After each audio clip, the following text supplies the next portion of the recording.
Militer Zionis Israel kembali merilis video serangan udara mereka di Gaza Utara.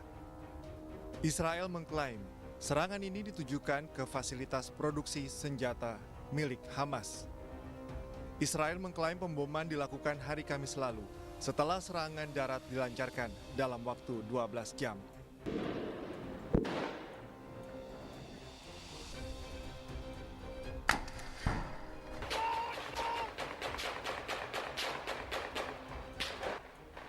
Sementara Hamas juga merilis operasi sayap militer mereka, Brigadir Al-Qassam, di Beit Hanun, Gaza Utara. Para pejuang Hamas terlibat kontak senjata dalam jarak dekat pada Kamis lalu. Para pejuang Hamas terlibat kontak senjata dalam jarak dekat pada Kamis lalu. Para pejuang Hamas memanfaatkan puing-puing perumahan warga yang hancur dibombardir Israel sebagai tempat bersembunyi dan menyerang posisi militer Israel.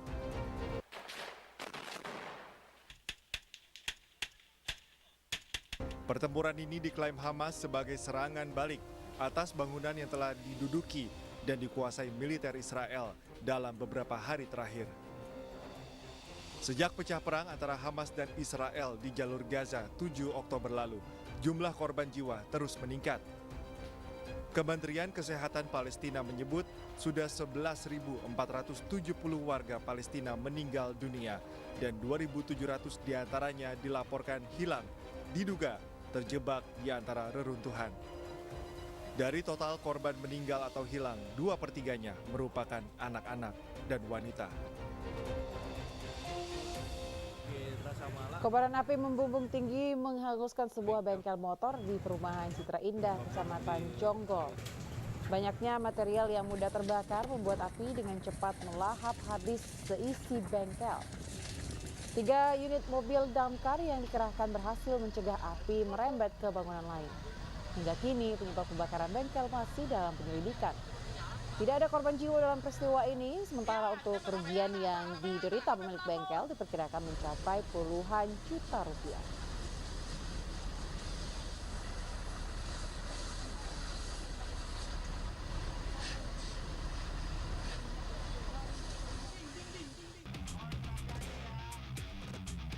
Setelah 2 hari pencarian bocah yang tenggelam di danau bekas galian pasir di Kecamatan Cisoka, Kabupaten Tangerang, Banten, ditemukan. Namun saat ditemukan bocah berusia 11 tahun yang masih duduk di bangku kelas 6 sekolah dasar ini dalam kondisi sudah meninggal dunia. Sebelumnya korban terlihat warga sedang berenang di tepi danau bekas galian pasir pada Kamis sore 16 November. Korban yang bercanda bersama teman-temannya tersebut kemudian terpeleset hingga terjatuh di tengah danau yang mempunyai kedalaman hampir 10 meter. Setelah melakukan proses pencarian, korban ditemukan 50 meter dari titik awal korban tenggelam. Menurunkan unsur di sana dan langsung menurunkan penyelam, 2 orang penyelam dari Basarnas dan SAR MTA. Selang 15 menit, alhamdulillah korban ditemukan dalam meninggal dunia dengan posisi telungkup. Jenazah korban kemudian diserahkan tim SAR gabungan dan pihak kepolisian Polsek Cisoka ke pihak keluarga untuk dimakamkan. Dari Kabupaten Tangerang, Banten, Aimarani Ainus melaporkan. Inilah aksi masyarakat Kabupaten Pangandaran, Jawa Barat yang melakukan aksi bela Palestina di lapangan alun-alun Parigi. Masa yang hadir beragam mulai dari perwakilan umat Kristiani dan juga para pelajar. Meski di bawah terik matahari, masa tetap semangat melakukan doa bersama serta penggalangan dana untuk rakyat Palestina. Hal serupa juga dilakukan para siswa SMP Muhammadiyah 1 di Magelang, Jawa Tengah. Mereka menggelar aksi bagi-bagi semangka potong ke masyarakat sekitar dan juga menggelar doa bersama dan penggalangan dana sebagai bentuk kepedulian terhadap rakyat Palestina. Rasakan deh. Kalau dari aksi ini tuh kita jadi bisa membantu saudara-saudara kita di Palestina. Selain bentuk doa dari kita membantu sholat Id dan infak, bisa sedikit membantu meringankan beban yang ada di sana. Tak kalah dengan siswa di Jawa Tengah, ratusan siswa bersama pihak Yayasan Nurul Amaliyah Tanjung Morawa, Sumatera Utara menggelar sholat goib untuk korban yang gugur dalam konflik di Palestina. Selain itu, para siswa juga menggelar penggalangan dana dan juga doa bersama. Alhamdulillah kami Kami dari Pendidikan Nurul Amalia menyumbangkan dana sebesar 18 juta rupiah. Oke, Pak, sebelumnya sudah ada nggak digelar sumbangan ini? Alhamdulillah, sumbangan ini memang sudah ada dari sebelum. Berbagai aksi bela Palestina ini dinilai sebagai bentuk solidaritas dan kepedulian masyarakat Indonesia terhadap konflik kemanusiaan yang terjadi di Palestina. Tim Liputan iNews melaporkan.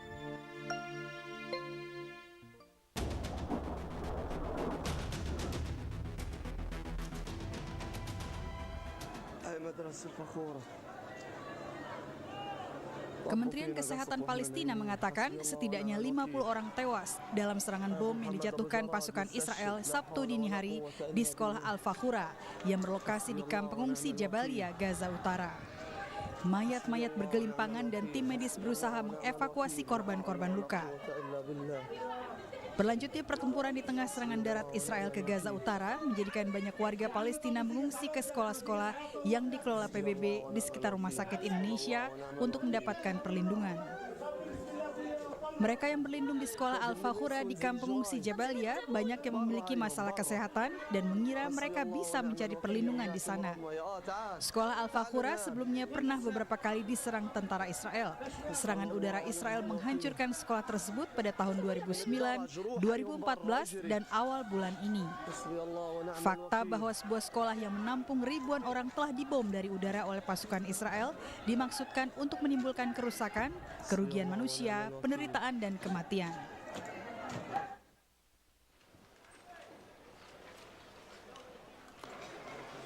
Serangan udara juga menghantam kamp Nusairat di Gaza Tengah pada hari Jumat. Sedikitnya 41 orang tewas dan puluhan lainnya terkubur di bawah reruntuhan. Memasuki bulan kedua perang, mereka yang berhasil melarikan diri dari invasi darat Israel di Gaza Utara menghadapi keamanan yang sangat minim di wilayah selatan. Lebih dari 1,5 juta orang di Gaza diperkirakan menjadi pengungsi internal, termasuk sekitar 778.000 pengungsi yang tinggal di 154 tempat penampungan UNRWA, Badan PBB untuk Pengungsi Palestina. Sebanyak 11.470 warga Palestina telah terbunuh di jalur Gaza sejak perang Israel-Hamas pecah 6 pekan silam. Para pejabat di Gaza mengatakan mereka tidak memiliki peralatan, tenaga atau bahan bakar untuk mencari korban yang masih hidup, apalagi yang meninggal dunia. Sementara Israel meyakini Hamas memiliki banyak basis di lingkungan padat penduduk di Gaza. Maka Israel menargetkan permukiman dan fasilitas umum seperti rumah sakit dengan dalih untuk menumpas pejuang Hamas.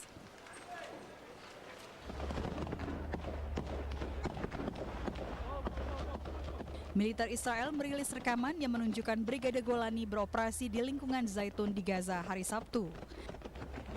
Video tersebut menunjukkan pasukan Israel tengah berlindung di balik tank sambil terus menembaki sebuah bangunan yang menurut IDF adalah milik teroris yang meluncurkan RPG alias granat berpeluncur roket ke arah mereka. Perang kini memasuki pekan ke-7, diawali serangan Hamas pada 7 Oktober di Israel Selatan yang menewaskan sekitar 1.200 orang. Pejuang Hamas juga mengambil sekitar 240 sandera yang ditahan di Gaza. 52 tentara telah tewas sejak serangan Israel dimulai. Otoritas Kesehatan Palestina mengatakan lebih dari 11.000 orang warga Palestina tewas dalam perang tersebut, sedangkan 2.700 lainnya dilaporkan hilang dan diyakini terkubur di bawah reruntuhan.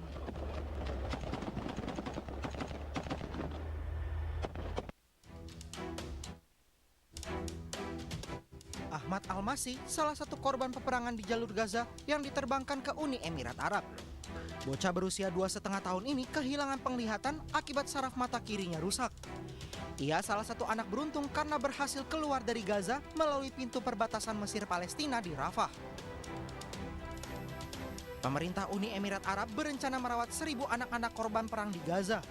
Selain anak-anak tidak berdosa, pemerintah Uni Emirat Arab juga mengajak keluarga terdekat korban agar bisa mendampingi selama proses penyembuhan. Sabtu pagi waktu setempat, gelombang pertama misi kemanusiaan Uni Emirat Arab ini tiba di Abu Dhabi dengan pesawat charter komersial. Sementara Perserikatan Bangsa-Bangsa kembali mendesak gencatan senjata kemanusiaan segera. Menurut Badan Perdamaian Dunia ini, bantuan kemanusiaan harus bisa menjangkau jalur Gaza untuk menyelamatkan korban-korban terluka maupun memberi makan para pengungsi. PBB menegaskan bantuan yang sudah memasuki Gaza seperti setetes air di lautan. Repeated calls by the global community must not be ignored, but implemented at once. There must be a ceasefire on humanitarian and human rights grounds and an end to the fighting, not only to deliver urgently needed food and provide meaningful humanitarian assistance, but also to create space for a path out of. Sebelumnya, Badan Pangan Dunia WFP memperingatkan ancaman kelaparan bagi para pengungsi di Gaza setelah menipisnya bahan pangan di jalur Gaza dan ancaman kematian bagi para korban di rumah sakit akibat kehabisan bahan bakar.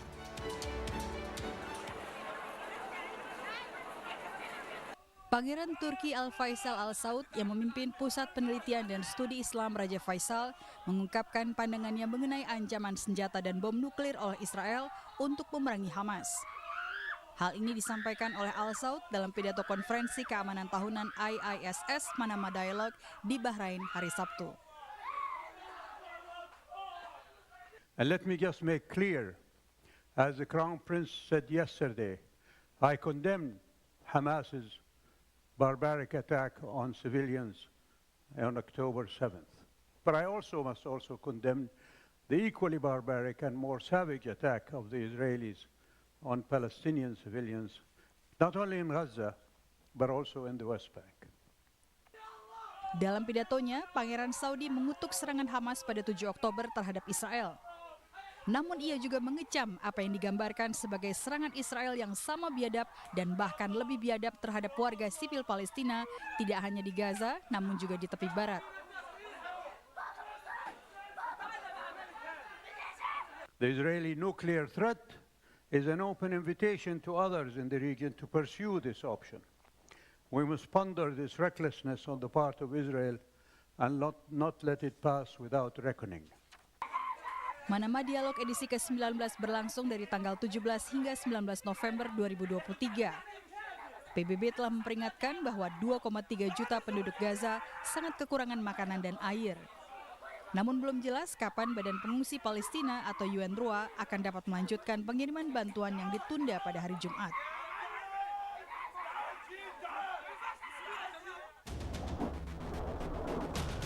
Pasukan India melancarkan operasi gabungan menyusul informasi yang terkait pemberontak bersembunyi di sebuah desa di distrik Kulgam Selatan.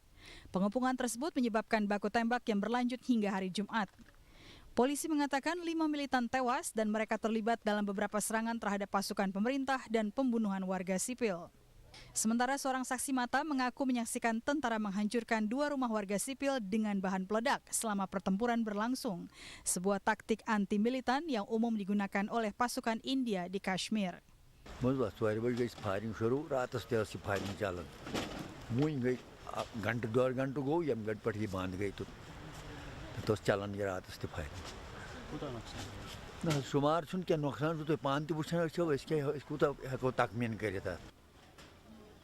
Dua orang yang terbunuh adalah seorang remaja dan 3 orang lainnya bergabung dengan barisan pemberontak tahun lalu.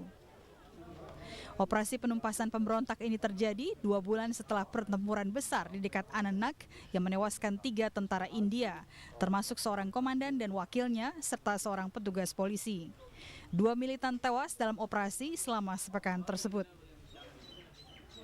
The cordon was established with speed and stealth, and while the search was in progress, the terrorists hiding in the target house opened fire on own troops, and the contact was established at 1600 hours. Own troops, ensuring safety of the civilians in the vicinity, evacuated them to safety and carried out a deliberate operation which lasted for over 24 hours. The operation has resulted in neutralization of 5 hardcore Lashkar-e-Toiba Tanzim. India dan Pakistan masing-masing menguasai sebagian wilayah Kashmir, namun keduanya sama-sama mengklaim wilayah tersebut secara keseluruhan. Kelompok pemberontak telah berjuang sejak tahun 1989 untuk kemerdekaan Kashmir atau bergabung dengan Pakistan. Pada tahun 2019, New Delhi mengakhiri status semi-otonomi di Kashmir dan mengekang perbedaan pendapat, kebebasan sipil dan kebebasan media sambil terus mengintensifkan operasi pemberantasan kaum pemberontak.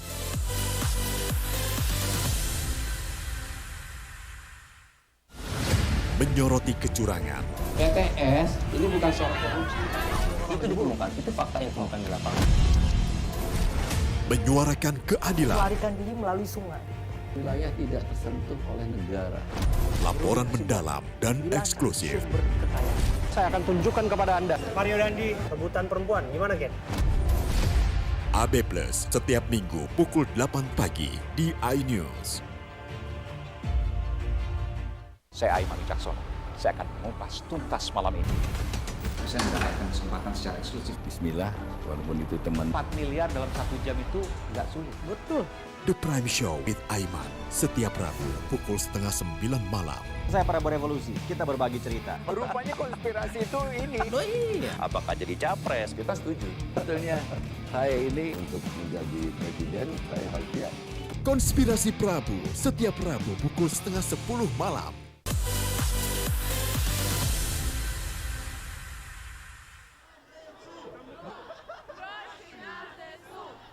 Pawai ini diorganisir oleh LSM Uang untuk Angkatan Bersenjata, sebuah kelompok yang berasal dari masyarakat sipil kota Kiev.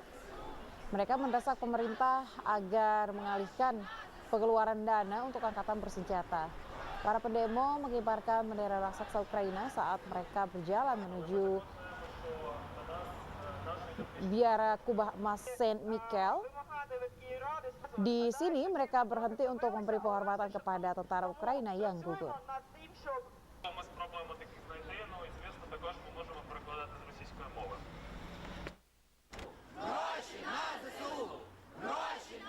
So I organize more than 100 cities in Ukraine that are protesting against corruption in Ukraine and for more money that should go to army.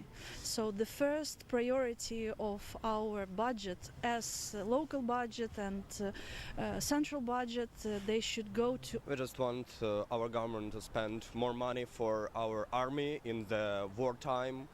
We just don't want to spend money on some absolute crazy things like on roads that are totally... We don't want it because it is absolutely wrong as for me, because our army is fighting for us, for our freedom. Penahanan 50 orang Afghanistan ikut berdampak pada warga Afghanistan yang merupakan mayoritas orang asing yang tinggal di Pakistan. Meskipun pihak berwenang mengatakan semua orang yang berada di negara tersebut secara ilegal telah menjadi sasaran. Pada Jumat pagi, puluhan petugas polisi tampak menggerebek kawasan perumahan di Karachi untuk memeriksa dokumen identitas warga.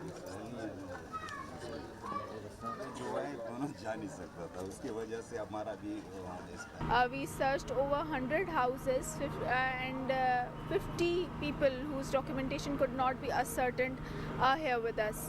Now we proceed with the next part of, the first part was that we checked the houses through police workers who entered the house, checked the documentation. If the documentation was verified, then they were let go. But if the documentation was dubious or the particulars could not be ascertained through the database or the devices that were with us, those people are brought here. Pakistan telah membuka 3 penyeberangan perbatasan baru untuk mempercepat deportasi warga Afghanistan yang tinggal di Pakistan secara ilegal. Saat ini, hampir 300.000 warga Afghanistan telah meninggalkan Pakistan dalam beberapa pekan terakhir. Pilihan ini diambil sejak pihak berwenang mulai menangkap dan mendeportasi warga asing tanpa dokumen setelah batas waktu 31 Oktober. हम लोग बोले जो भाई 5-6 महीने मिसाल जो है ना यहाँ रह के जो ना वो गर्मी आ जाए वहाँ पे जो है ना हमारा घर तो तैयार नहीं है वहाँ पे तंबू में रहना और फिर बर्फबारी होता है वो जो ना सर्दी होता है वहाँ पे बच्चे वो तो बीमार हो जाता है. Pengusiran ini menuai kritik dari pemerintah pimpinan Taliban di Afghanistan serta organisasi hak asasi manusia. Namun sejauh ini belum ada informasi apakah penangkapan imigran ilegal masih berlangsung atau sudah selesai.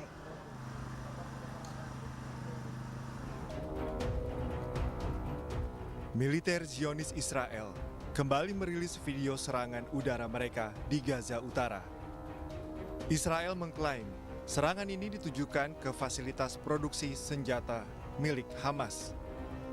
Israel mengklaim pemboman dilakukan hari Kamis lalu setelah serangan darat dilancarkan dalam waktu 12 jam.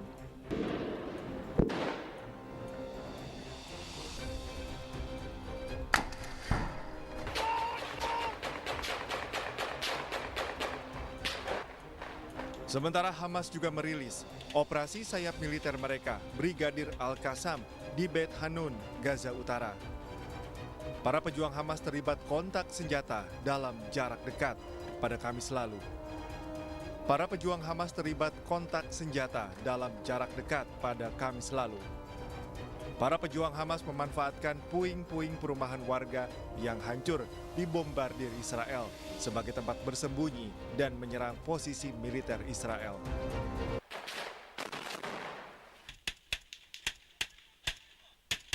Pertempuran ini diklaim Hamas sebagai serangan balik atas bangunan yang telah diduduki dan dikuasai militer Israel dalam beberapa hari terakhir. Sejak pecah perang antara Hamas dan Israel di jalur Gaza 7 Oktober lalu, jumlah korban jiwa terus meningkat. Kementerian Kesehatan Palestina menyebut sudah 11.470 warga Palestina meninggal dunia dan 2.700 diantaranya dilaporkan hilang, diduga terjebak di antara reruntuhan. Dari total korban meninggal atau hilang, 2/3-nya merupakan anak-anak dan wanita.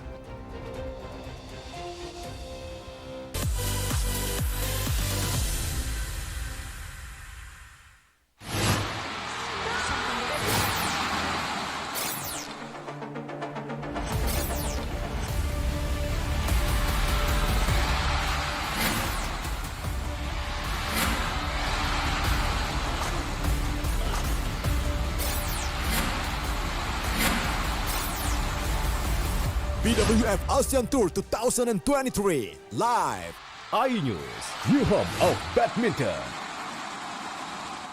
Mengupas makna dan tafsir Al-Quran bersama ulama terkemuka tanah air. Kaumum min kaum khairun minal yadis suflah. Nggak bakal bisa dibayar oleh dunia dan seisinya. Jelas, lugas untuk kehidupan sehari-hari. Di antara yang merusak hati adalah buruk sangka. Wa aqimus shalah wa atuz zakah. Itu pun sejajar dengan jihad fisabilillah. Cahaya Hati Indonesia, Sabtu dan Minggu pukul 12 siang di iNews.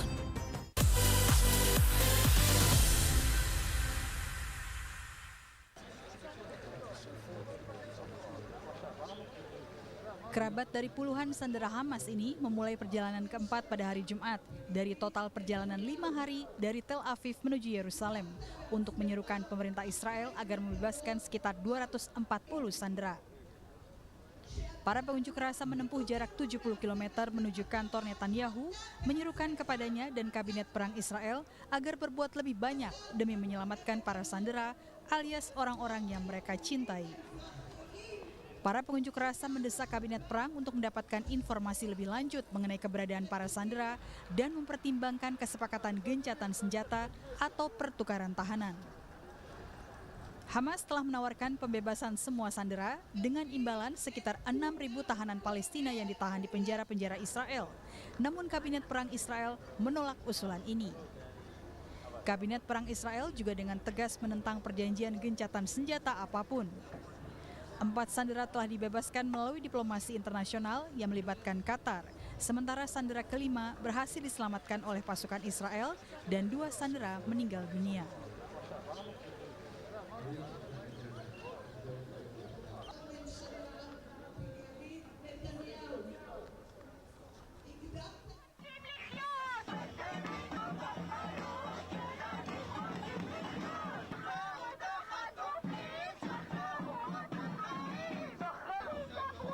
Puluhan pengunjuk rasa berkumpul di pusat kota Tel Aviv pada hari Sabtu menuntut diakhirinya perang Israel dengan Hamas dan gencatan senjata untuk mengembalikan sandera yang ditahan Hamas di jalur Gaza.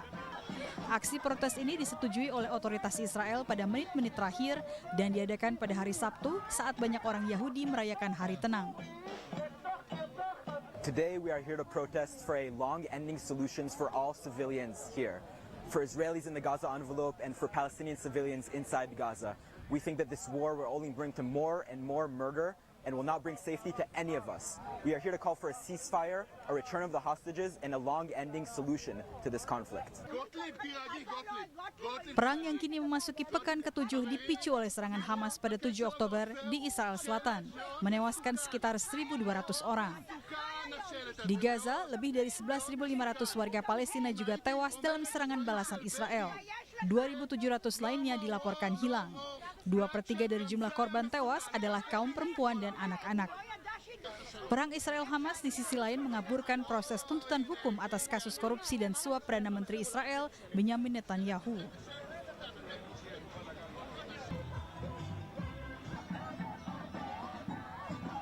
We also, that you don't agree with this? Yes, we have. We've been clear about that. Now, there may have to be a transitional period where their security is provided for Gaza. That's something that we have to look at. But when it comes to the future of Gaza, in our judgment, it has to be under Palestine. Surat kabar milik pemerintah Mesir Al-Ahram melaporkan Presiden Komisi Eropa Ursula von der Leyen menekankan peran penting Mesir dalam mencapai kestabilan di masa-masa sulit ini. Ursula menambahkan, Uni Eropa bertujuan untuk memperkuat hubungan bilateral dengan Mesir. Juru bicara Kepresidenan Mesir, Ahmed Fahmi, mengatakan Presiden El-Sisi menyoroti perlunya komunitas internasional untuk memikul tanggung jawab dan melaksanakan keputusan Dewan Keamanan PBB. Fahmi juga mengatakan Presiden menekankan penolakan tegas Mesir terhadap pengungsian warga Palestina, baik secara internal maupun eksternal.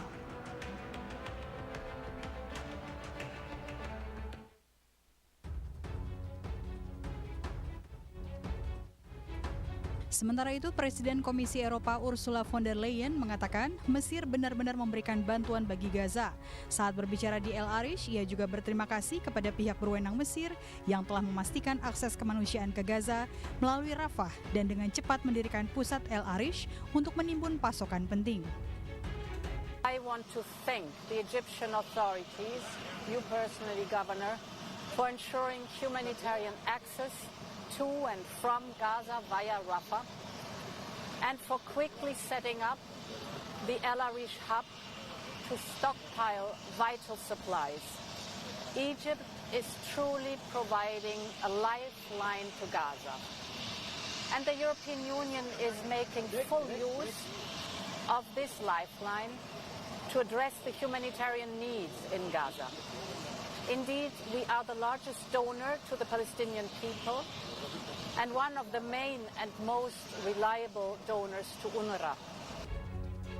Ursula menambahkan Uni Eropa telah meningkatkan bantuan kemanusiaan untuk Gaza menjadi lebih dari 100 juta euro. Sebagai tambahan, negara-negara anggotanya juga telah menambahkan 260 juta euro. Over the last month, we have quadrupled our humanitarian aid to over 100 million euro. And in addition, our member states have added 260 million euros. We have organized a humanitarian air bridge operation. It is bringing vital supplies to El Arish for the people of Gaza. We have today completed 15 flights so far, and we are organizing more and more flights every day. PBB mengatakan Gaza hanya menerima 10% dari pasokan makanan yang dibutuhkan per hari yang dikirim dari Mesir. Penutupan sistem air telah menyebabkan sebagian besar penduduk meminum air yang terkontaminasi sehingga menyebabkan berjangkitnya penyakit, dehidrasi dan malnutrisi yang semakin meningkat dan hampir semua penduduk membutuhkan makanan.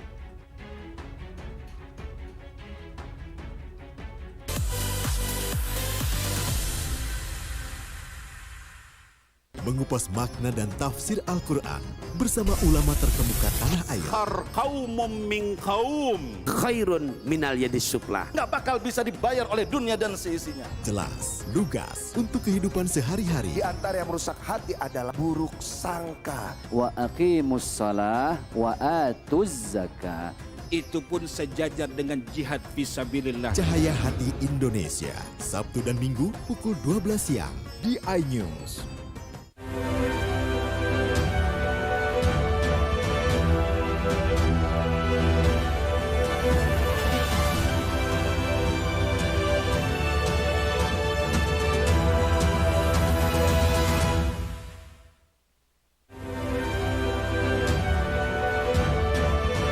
Gudang BBM ilegal dibongkar paksa tim gabungan.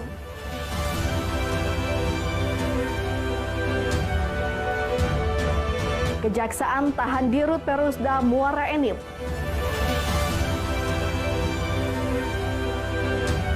Sekpar Kesdam dan Poltekpar Winner Bujang Gadis Kesehatan.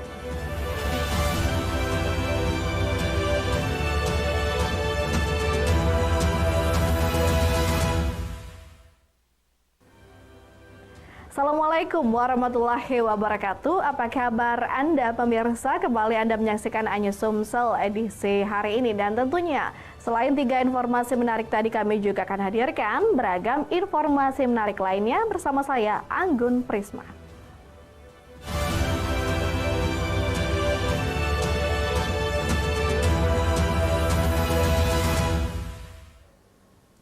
Kita awali informasi pertama, pemirsa. Gudang minyak atau BBM ilegal terbesar di Kabupaten Ogan Ilir, tepatnya di Desa Tanjung Paring, Kecamatan Indralaya Utara, akhirnya dibongkar paksa oleh tim gabungan Polda Sumsel karena gudang ini sudah meresahkan masyarakat.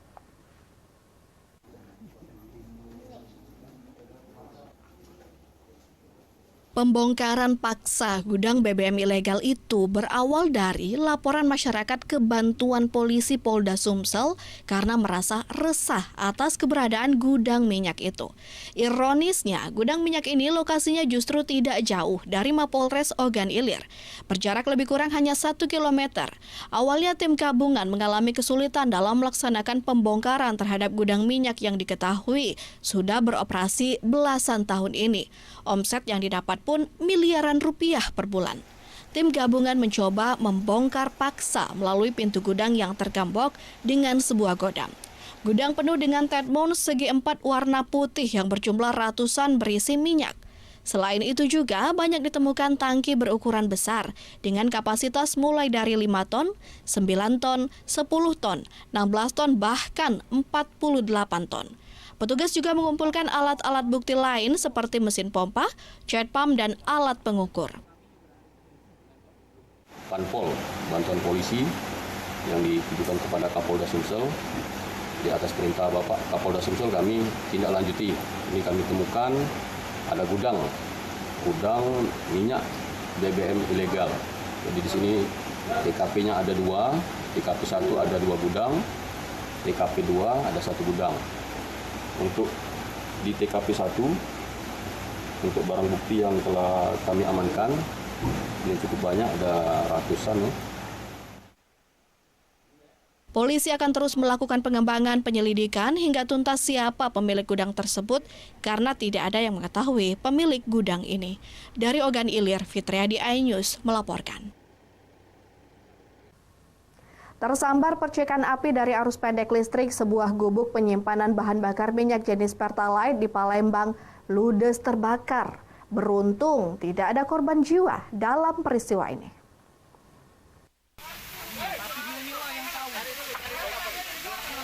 Sebuah gubuk tempat penyimpanan bahan bakar minyak jenis Pertalite yang berada di belakang rumah warga di Jalan Gubernur Haji Bastari, Jakabaring, Palembang ludes terbakar.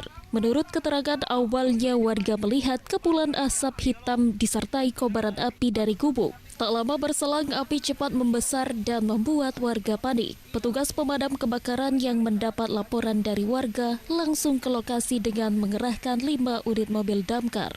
Petugas sempat kesulitan memadamkan api karena banyak bahan bakar minyak, namun api berhasil dipadamkan 1 jam kemudian.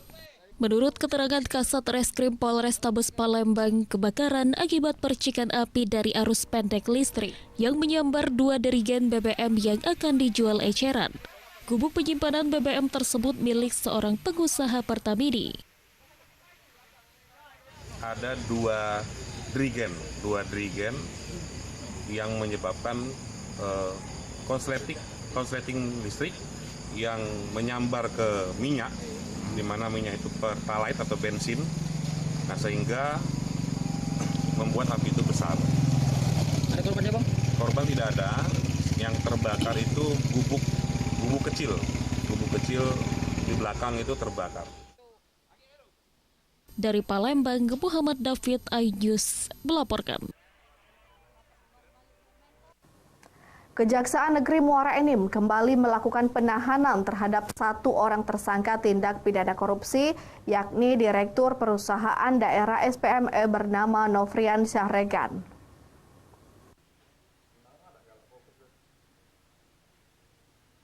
Setelah melakukan serangkaian penyidikan terhadap dugaan tindak pidana yang merugikan negara, Kejaksaan Negeri Muara Enim akhirnya menahan Direktur Perusahaan Daerah Sarana Pembangunan Muara Enim. Tersangka diduga telah melakukan penyalahgunaan wewenang dengan memberikan penyertaan modal kepada salah satu perusahaan swasta tanpa sepengetahuan Dewan Pengawas Perusda dan Pemkab Muara Enim. Dalam hal ini, Bupati Muara Enim. Akibat tindakan yang dilakukannya, negara dirugikan sebesar 700 juta rupiah. Dikatakan Kasih Intel Kejari Muara Enim, Anjas Rakarya, pihaknya telah melakukan penyidikan dengan mengumpulkan data dan memintai keterangan dari banyak saksi. Selain itu, Kejaksaan juga meminta Inspektorat untuk melakukan audit tindakan melanggar hukum yang dilakukan oleh tersangka pada tahun 2021 dengan memberikan penyertaan modal kepada perusahaan tersebut tidak tercatat pada pembukuan perusahaan. Terkait penyidikan terhadap perkara dugaan tindak pidana korupsi pada perusahaan daerah sarana pembangunan Muara Enim atau sering disingkat sebagai SPME terkait penyertaan modal pada salah satu CV yang ada swasta.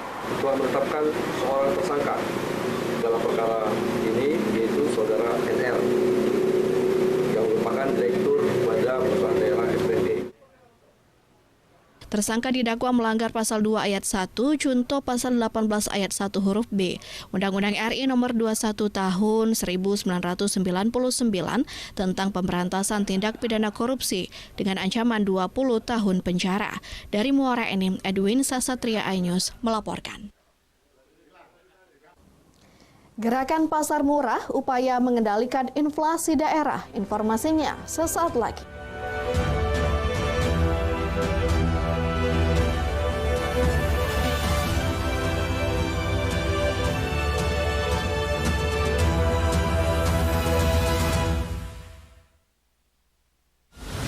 Menyoroti kecurangan, PTS ini bukan soal korupsi.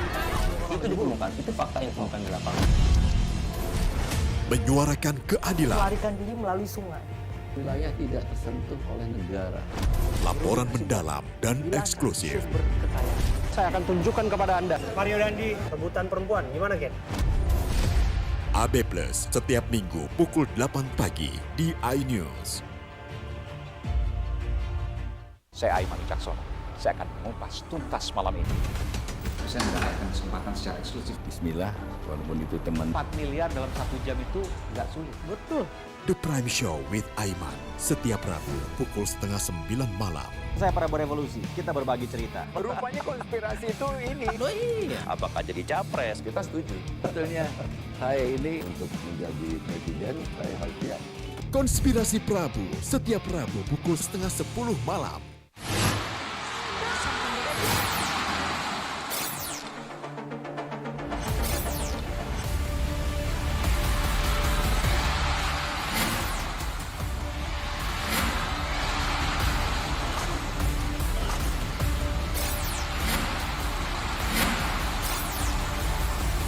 BWF ASEAN Tour 2023 live iNews, new home of badminton. Mengupas makna dan tafsir Al-Quran bersama ulama terkemuka tanah air. Kaumum min kaum khairun minal yadis sufla. Nggak bakal bisa dibayar oleh dunia dan seisinya. Jelas, lugas untuk kehidupan sehari-hari. Di antara yang merusak hati adalah buruk sangka. Wa aqimus shalah wa atuz zakah. Itu pun sejajar dengan jihad fisabilillah. Cahaya Hati Indonesia, Sabtu dan Minggu pukul 12 siang di iNews.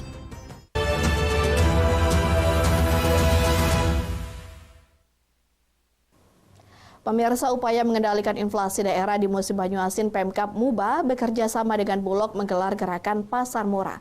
Sebanyak 1.600 paket yang terdiri dari beras dan minyak goreng dijual murah Rp69.000 per paket.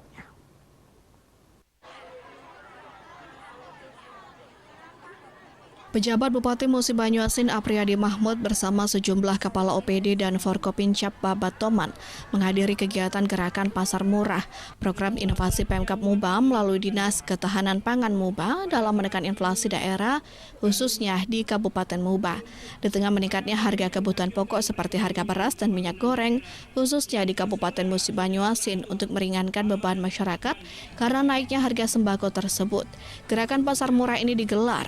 Kali ini giliran di Kecamatan Babatoman. Acara diadakan di lapangan bola Kelurahan Mangunjaya. Dalam gerakan pasar murah ini, di mana harga beras premium saat ini sudah mencapai 15 hingga 17 ribu rupiah per kilogram. Namun di pasar murah ini hanya 11 ribu rupiah per kilogramnya. Dan harga minyak goreng di pasaran 16 ribu rupiah per liter. Di sini 14 ribu rupiah per liter. Pejabat Bupati Muba Apriyadi Mahmud menjelaskan karena tingginya harga sembako seperti beras dan minyak goreng, maka Pemkab Muba berinisiatif menggelar gerakan pasar murah untuk meringankan beban kebutuhan pokok masyarakat Muba. Pemkab Muba telah banyak meluncurkan program inovasi yang dapat menekan laju inflasi di Muba. Kita akan coba nanti di beberapa desa yang potensi kenaikan sembakonya tinggi, kita akan bentuk rumah pangan desa. Artinya BUMDes dan warung-warung yang ada di desa itu akan kita dorong untuk menjual sembako dengan harga bulog. Karena nanti biaya transportnya kita yang akan tanggung. Itu yang akan kita lakukan ke depan. Karena ini kan setiap tahun ini berulang, jadi harus kita jaga dan harus kita bentuk format bagaimana cara kita bentuk menjaga supaya barang ini bisa dikendalikan. Terdapat 1.600 paket sembako yang disediakan, yakni beras 5 kg dan 1 liter minyak goreng. Setiap paket dibanderol Rp69.000. Dari Musi Banyuasin, Edi Lestari iNews melaporkan. Pemirsa, Dinas Kesehatan Kota Pagar Alam memperingati Hari Kesehatan Nasional ke-59 dan pencanangan Gerakan Masyarakat Hidup Sehat atau GERMAS dengan berbagai rangkaian kegiatan yang diadakan di lingkungan Dinas Kesehatan, salah satunya sunatan massal gratis. Yang tidak dapat kami sebutkan satu persatu.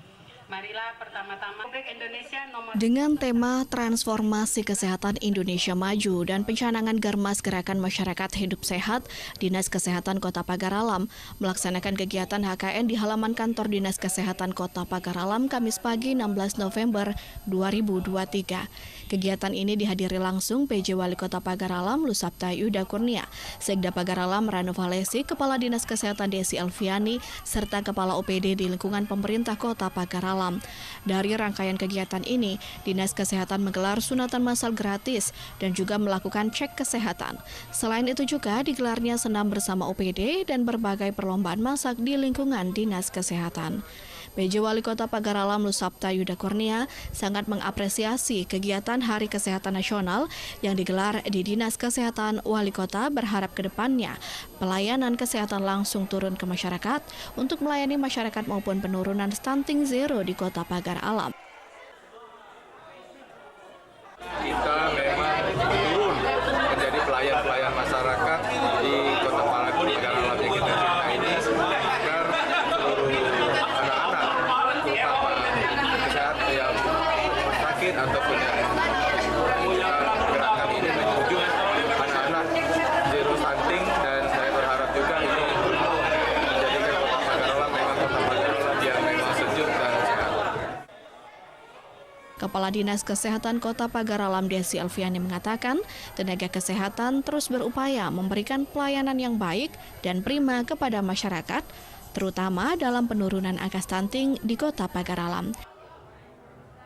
Nasional ke-59 dan pencanangan GERMAS di Kabupaten Kota tahun 2023, yang mana pada pagi hari tadi kita diawali dengan senam bersama dengan seluruh OPD, kemudian ada tadi pembagian kado kepada kader, kemudian ada juga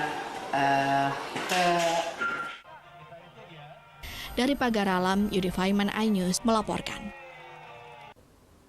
Untuk menselaraskan dan menyatukan tujuan serta strategi, pengurus Partai Perindo Pusat hingga daerah duduk bersama menjalin komunikasi dan berbagi strategi guna memenangkan partai pada 2024 mendatang.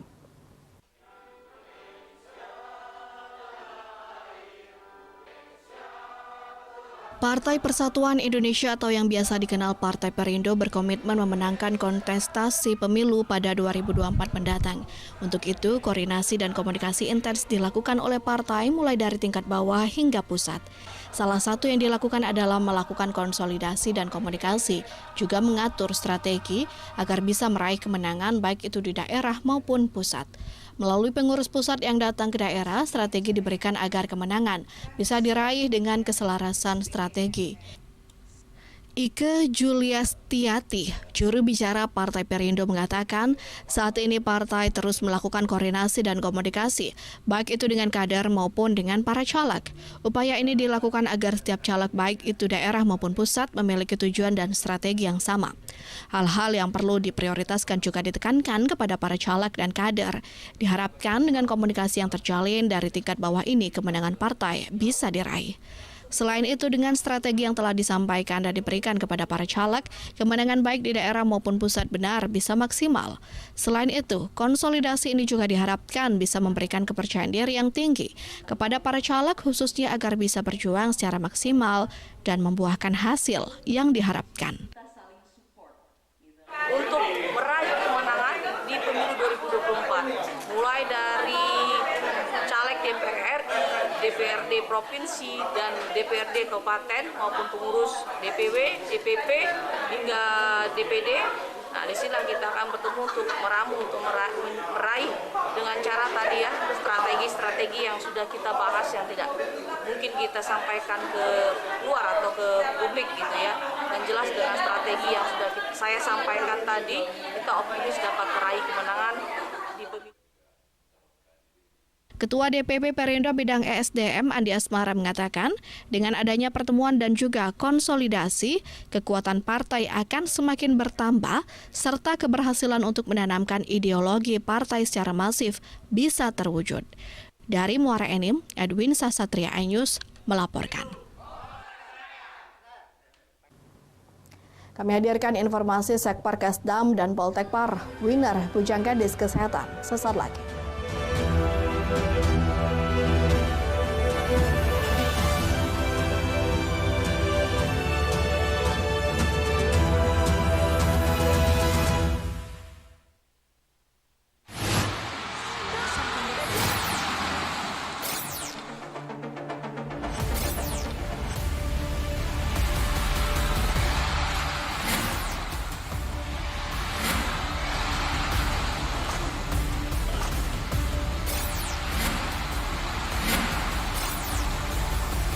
BWF ASEAN Tour 2023 live iNews, new home of badminton.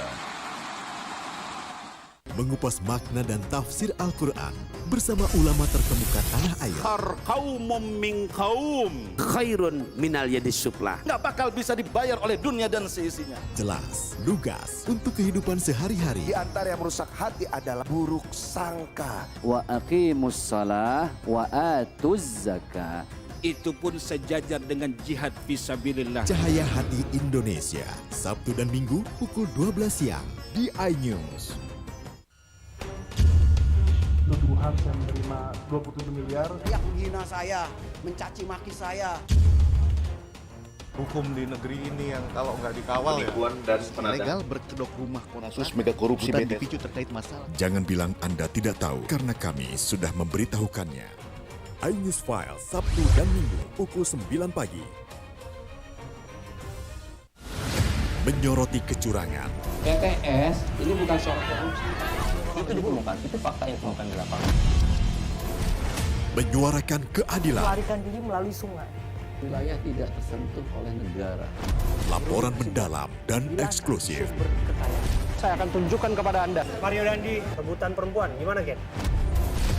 AB Plus setiap Minggu pukul 8 pagi di iNews.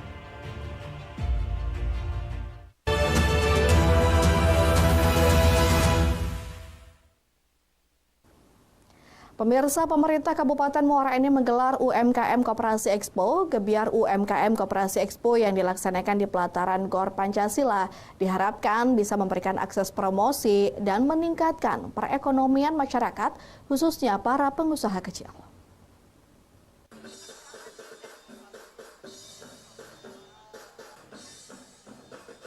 Salah satu upaya peningkatan perekonomian dan penekanan angka inflasi dilakukan dengan melaksanakan gebiar UMKM yang melibatkan puluhan para pengusaha kecil dan menengah untuk menggelar dan memperkenalkan produk mereka kepada halayak ramai.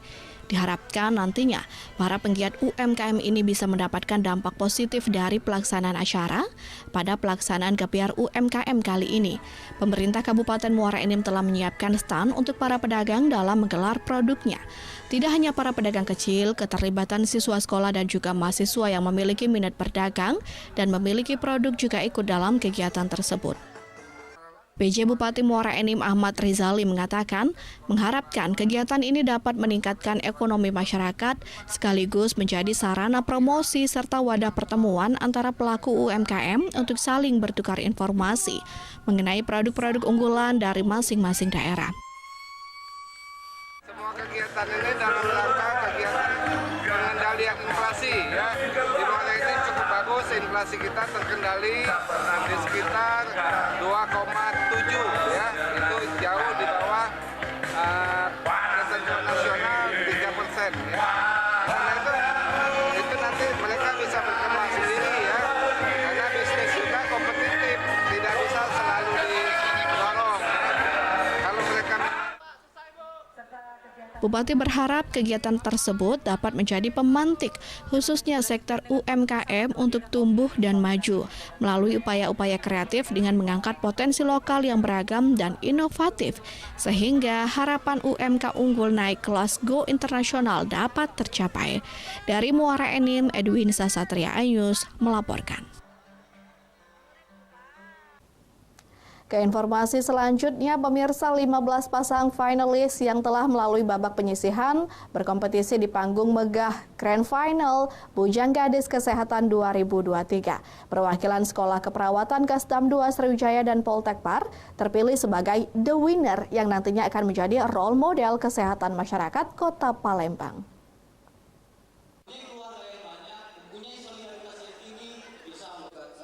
Setelah melalui beberapa tahapan, terpilih 15 pasang finalis yang siap meraih gelar The Winner Bujang Gadis Kesehatan 2023. Panggung kehormatan Golden Sriwijaya mengantarkan Dimas Arya, perwakilan dari Sekolah Keperawatan Kasdam 2 Sriwijaya, dan Putri Arvina, perwakilan Politeknik Pariwisata Kota Palembang, sebagai The Winner Bujang Gadis Kesehatan tahun 2023. Sesuai dengan namanya, Bujang Gadis Kesehatan diharapkan mampu menjadi role model kesehatan bagi masyarakat Kota Palembang. Pesan-pesan kesehatan seperti cara hidup sehat, pencegahan penyakit, PAPS, germas, dan lain sebagainya melalui finalis ini dapat tersampaikan dengan baik.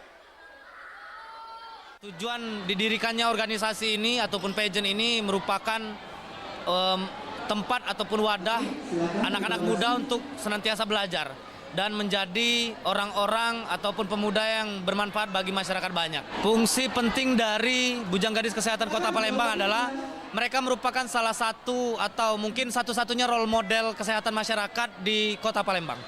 Jadi kami dari Dinas Kesehatan menyambut positif, mudah-mudahan dengan ada kegiatan ini, pesan-pesan kesehatan yang dari pihak kesehatan bisa lebih maksimal lagi nyampai ke masyarakat. Ya, pesan-pesan yang paling penting kaitan dengan pencegahan penyakit, kaitan dengan PABS, kaitan dengan germas, ya, sehingga masyarakat bisa lebih memahami dan merasa lebih sesuatu yang berbeda kalau disampaikan oleh duta dari Bujang Gadis Kesehatan. Harapan saya yaitu dengan terpilihnya kami berdua itu bisa menginspirasi masyarakat, terkhususnya Kota Palembang, terkhususnya itu utamanya untuk anak muda, pemuda-pemudi Kota Palembang. Mungkin yang akan kami berikan kepada masyarakat yaitu sesuai dengan program untuk tahun ini yaitu health tourism kepada kalangan masyarakat muda. Terima kasih. Dalam waktu dekat, turisme kesehatan akan menjadi program yang siap dikebrak di Kota Palembang. Dari Palembang, Erwin Setiawan, iNews melaporkan. Pemirsa, informasi tadi sekaligus mengakhiri News Sumsel edisi hari ini. Terima kasih atas kebersamaan Anda. Sampai jumpa.